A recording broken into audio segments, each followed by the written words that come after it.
ఖైదీ number 150 సినిమాతో grand re entry ఇచ్చాడు megastar Chiranjeevi. అదే జోస్ తో బుల్లితెర పైన కూడా రంగప్రవేశం చేశాడు. ఇంతకు ముందు నాగార్జున హోస్ట్ గా వ్యవహరించిన మీలో ఎవరు కోటీశ్వరుడు కార్యక్రమానికి ఇప్పుడు చిరు హోస్ట్ గా మారిపోయాడు. 13వ తేదీ ప్రారంభమైన 4వ ఎడిషన్ తొలి ఎపిసోడ్ లో చిరు తడుక్కున మెరిశాడు. చిరు హోస్ట్ గా వ్యవహరించిన తొలి ఎపిసోడ్ కు అనూహ్యమైన స్పందనే వచ్చింది. మున్ముందు పలువురు సెలబ్రిటీలు కూడా అందులో సందడి చేయబోతున్నారట. ఇక మహిళా దినోత్సవం సందర్భంగా మార్చి తొలి వారం ప్రసారమయ్యే ఎపిసోడ్ లో అలనాటి తారలు రాధిక, సుహాసిని, సుమలతలు సందడి చేస్తారట.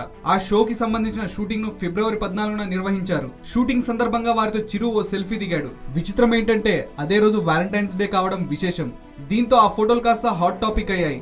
ఈ ముగ్గురు మాజీ హీరోయిన్లు ఆనాడు చిరంజీవితో కలిసి నటించిన వారే. తెరపైనే కాదు రియల్ లైఫ్ లోను చిరు ఫ్యామిలీకి వారు క్లోజ్ ఫ్రెండ్స్. కాగా షోకి ఆహ్వానం పంపగానే ఈ ముగ్గురు తారలు రెండో ఆలోచన లేకుండా ఓకే చెప్పేశారట. చిరంజీవితో వారికి మంచి స్నేహం ఉండడం వల్లే వాళ్ళు ఈ షోకి వచ్చారు. ఈ షో ఎప్పుడొస్తుందా అని బుల్లితెర ప్రేక్షకులు వెయిట్ చేస్తుండడం విశేషం.